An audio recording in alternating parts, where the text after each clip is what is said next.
I thought she was just my friend's mom, until she laughed and said, "You call me old. I'll show you young again." The first time I saw her properly, it was like the room had shifted ever so slightly, though I couldn't have told anyone why.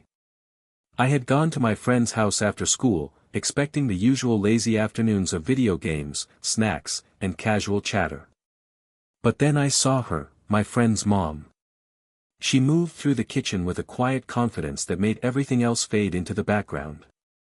She was wearing a simple but elegant blouse, the kind that seemed effortless, and jeans that fit her just right, hinting at a graceful figure without being showy.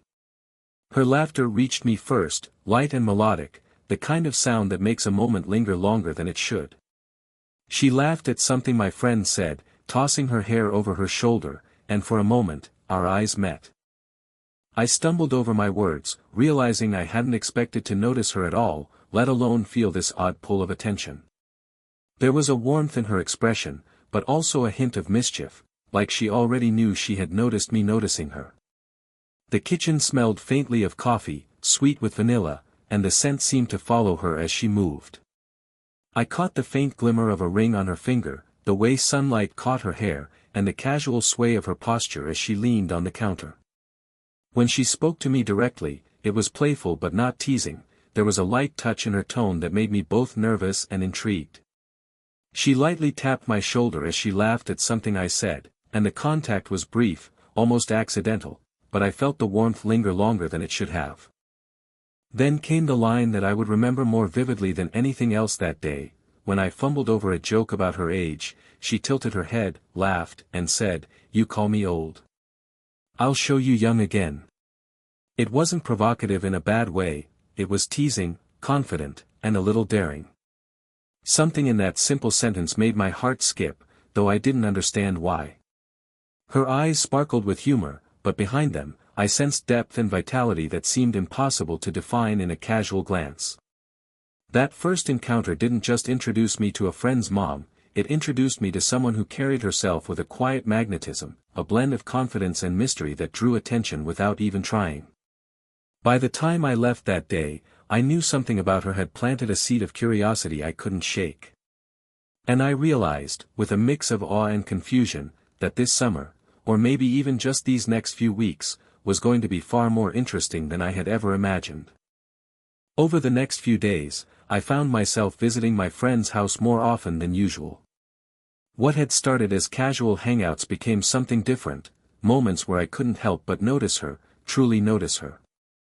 She moved through her home with a natural grace, as if every corner, every object, belonged to her. There was a calm rhythm to her presence, a warmth that made the air feel softer, lighter. I didn't realize how much I was observing her until one afternoon, when she smiled at me while handing me a cup of tea, and a simple gesture made my chest tighten unexpectedly. We began to talk more, not just the polite, surface-level chatter I expected when adults and kids share a space, but genuine conversations. She asked me about my favorite music, shared her own tastes with quiet enthusiasm, and laughed at the movies I loved, offering clever observations that I hadn't anticipated. When she spoke, her voice carried a softness that invited attention, and her eyes seemed to follow mine, catching details of my expressions I didn't know anyone noticed. Sometimes, our hands would brush accidentally. Once, she passed me a book from a low shelf, and our fingers lingered on the cover for a brief, unspoken moment. I felt a shiver run up my spine, small, electric, and confusing all at once. There was no impropriety in it, just a shared connection that neither of us needed to label. Her perfume was subtle but lingering, a mix of rose and citrus, and it clung to the air around her in a way that made me aware of every inch of space between us. I started noticing the quiet ways she paid attention. The tilt of her head when I spoke, the gentle nods, the soft, almost imperceptible smile she reserved just for me. During one lazy afternoon, she caught me staring at her, and instead of embarrassment, her eyes danced with amusement. "You're watching too much," she teased, her laughter wrapping around me like a warm blanket. It was playful, yet there was an unspoken understanding beneath it, a recognition that something unspoken was building between us. But with admiration came unease. I found myself questioning my own thoughts, the way my chest warmed when she looked at me, or the way I lingered near her when I could have left. The age difference, the social lines, all of it pressed on my mind, yet I couldn't seem to stop the pull toward her. Each visit, each conversation, deepened a quiet fascination I wasn't ready to name, yet it was impossible to ignore. By the end of that week, I realized this was no longer just my friend's mom in the background of my life. She had become a presence I looked for, a quiet force that made ordinary afternoons feel charged with subtle, unspoken emotion. And every time she smiled at me, I felt the tension grow, curiosity turning into something far more complicated, far more magnetic. It was a quiet Saturday afternoon, the kind where sunlight spilled lazily through the living room windows, dust motes dancing in golden beams. I had come over to help my friend with some homework, but as usual, I ended up spending most of my attention on her. She was in the kitchen, humming softly, arranging snacks on the counter. Her movements were fluid, deliberate, and I realized I had never paid so much attention to how someone simply carried themselves before. She noticed me staring and raised an eyebrow, a sly smile playing on her lips. "You're staring again," she said, her tone teasing but warm. "Are you trying to memorize every detail?" I laughed nervously, fumbling with the papers I had brought. She shook her head, clearly amused, and leaned against the counter, arms crossed lightly. There was a subtle sway in her stance that made her look both casual and effortlessly elegant. "Honestly," she continued, "you need to be careful. You might start believing I'm older than I really am." I blinked, unsure what to say, and that's when she straightened, stretching her arms above her head. Sunlight caught her hair, revealing soft highlights I hadn't noticed before, and for a moment, I could only focus on the warmth radiating from her. Then she laughed, a rich, playful sound that seemed to fill every corner of the room. "You call me old?" she said, stepping closer with a mischievous glint in her eyes. "I'll show you young again." The words hit me like a jolt, a mix of surprise and something I couldn't quite name. She didn't just speak them, she moved with the confidence of someone who knew her own power, her own charm. As she lightly brushed past me to grab a snack, her hand accidentally grazed mine, and the touch lingered a heartbeat longer than necessary. My heart raced, and a strange warmth pooled in my chest. We spent the next hour in a playful back and forth, her teasing, my clumsy attempts at witty comebacks. Every time she leaned closer to emphasize a point, I caught the faint scent of her perfume, a soft rose-citrus blend that clung to the air. Our laughter mingled, easy and natural, yet underneath it all was a quiet awareness of each other's presence, a subtle tension neither of us acknowledged out loud. By the time I left, I realized something had shifted. This wasn't just playful teasing anymore, it was a delicate dance of attraction and curiosity. Every glance, every accidental touch, had built a bridge between us, a bridge that neither age nor circumstance could ignore. And even as I walked home, replaying the afternoon in my mind, I knew one thing for certain: she had awakened something inside me I wasn't ready to let go of. One evening, I found myself at her house again, ostensibly to drop off a book my friend had forgotten. But as always, the casual visit turned into something much more personal. She was sitting on the living room sofa, a soft throw draped over her legs, a cup of tea cradled in her hands. The room was dimly lit by a single lamp, casting gentle shadows on the walls, making the atmosphere feel intimate and safe.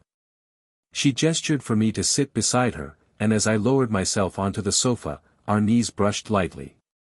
It was a small, accidental touch, yet it sent a strange warmth through me.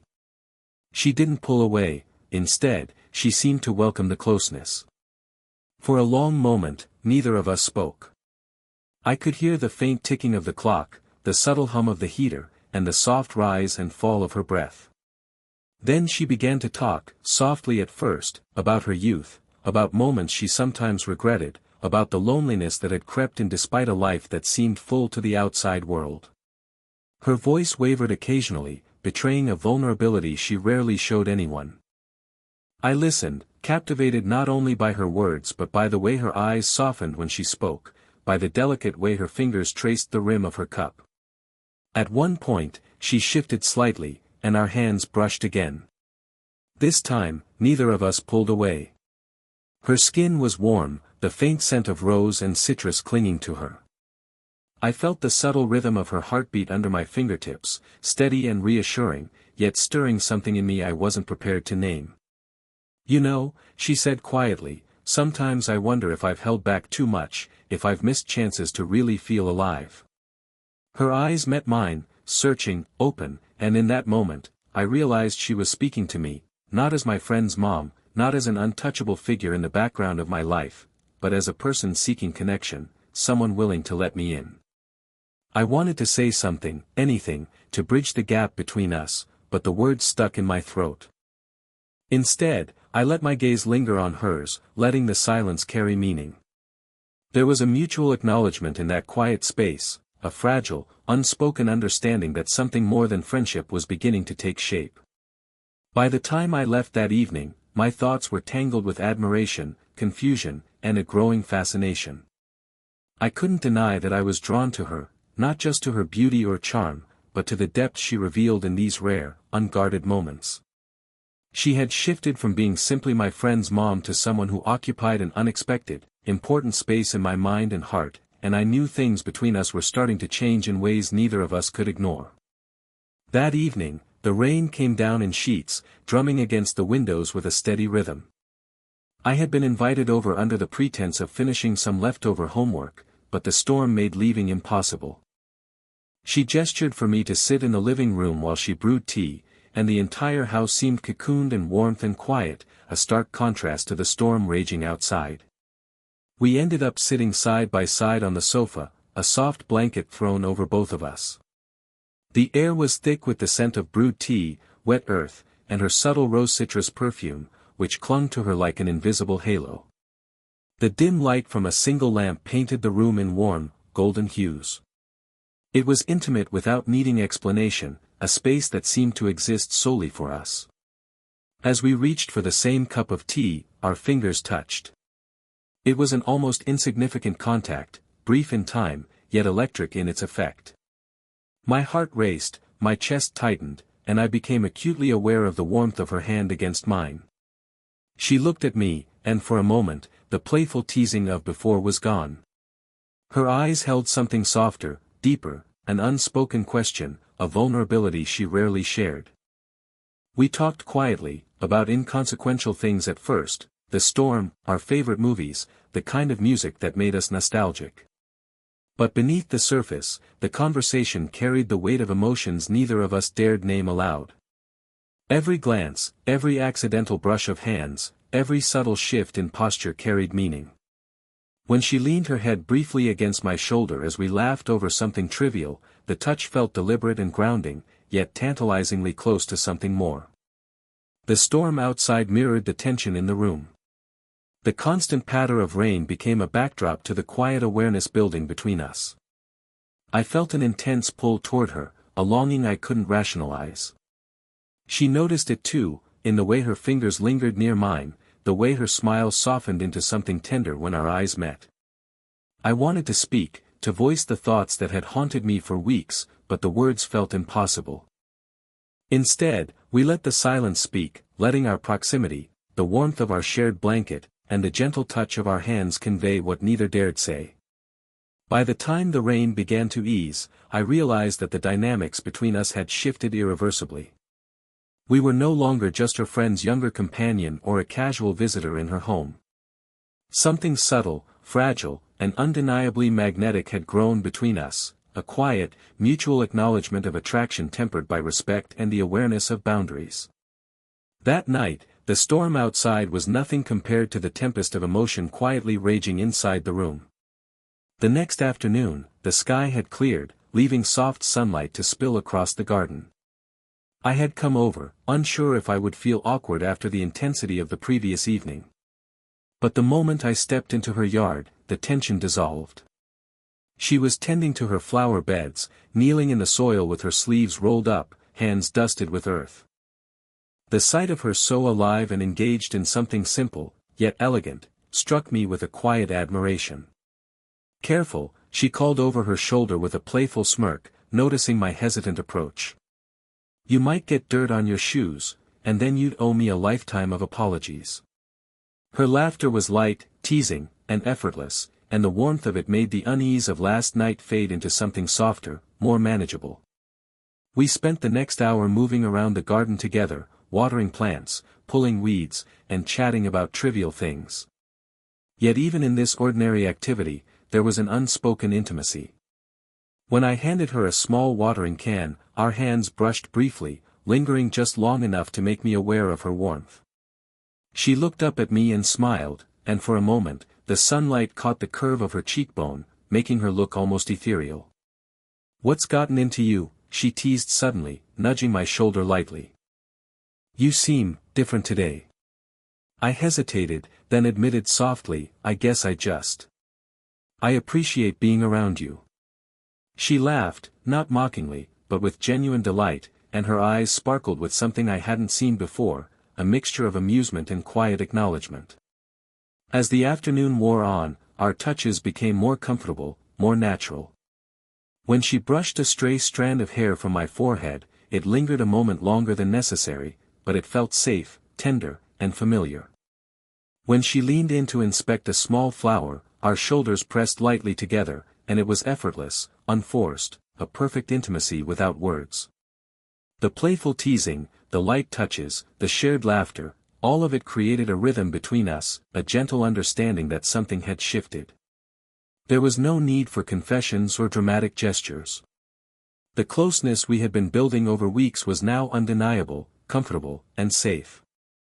By the time I left that evening, I realized that whatever pull existed between us was no longer just desire or curiosity, it was companionship, admiration, and mutual respect. The storm of emotions from the previous night had settled into a calm, warm glow, like sunlight after rain. And in that quiet glow, I understood that our connection had found a place where it could grow naturally, unhurried and full of promise. A few days later, I found myself back at her house, this time without any pretense. The air was warm with the lingering scent of jasmine from her garden, and sunlight spilled through the windows, painting the room in soft, golden light. She was in the kitchen, humming a tune I recognized from one of our shared music conversations.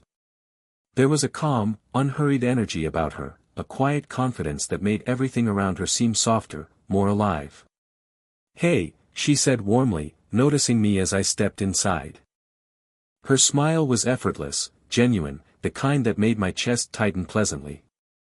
"I thought you'd show up today. You've been conspicuously absent for 2 days." Her tone was playful, yet there was no mistaking the warmth behind it. We decided to cook together, a simple meal of pasta and salad, but in that ordinary activity, there was something extraordinary. Every movement was an opportunity for connection, her hand brushing mine as we chopped vegetables, the way our shoulders pressed lightly when reaching across the counter, the small smiles shared over minor mishaps. The tactile intimacy was natural, comfortable, and filled with subtle energy that neither of us tried to define but both of us deeply felt. As we worked side by side, our conversation flowed effortlessly, laughter punctuating moments of silence, shared memories from her youth mingling with my tentative confessions about school and life. Her presence was grounding, reassuring, yet electrifying in a quiet, almost imperceptible way. She leaned slightly closer when explaining something, and I felt the warmth radiate off her. When our eyes met, there was a silent acknowledgement of everything we had shared, the teasing, the touches, the moments of vulnerability, and the unspoken longing. After the meal, we moved to the porch with mugs of tea, the late afternoon sunlight soft against our faces. She placed her hand lightly over mine, a gesture simple yet profound, holding it just long enough to convey comfort and connection. I realized then that the tension, the hesitation, the internal struggle about our age difference, all of it had dissolved into something tender and mutual. It wasn't about desire or rebellion, it was about admiration, respect, and genuine affection. As the sun dipped lower, she laughed softly at something trivial, and I found myself smiling, feeling a quiet joy I hadn't anticipated. Our shoulders touched again, our fingers brushed, and in that simplicity, everything felt complete. The connection we had nurtured over weeks of subtle glances, playful teasing, and shared vulnerability had found its place. By the time I left, the house seemed warmer than before, the air softer. I realized she was no longer just my friend's mom, she had become someone irreplaceable in my life, an unexpected presence who had shown me the beauty of subtle affection, quiet intimacy, and the slow, patient unfolding of connection. And I knew, without a word spoken, that our bond had found its perfect, enduring rhythm. If you enjoyed this story and the slow burn romance, make sure to follow and subscribe to the channel for more heartfelt tales. Your support means the world, and we've got plenty more stories waiting.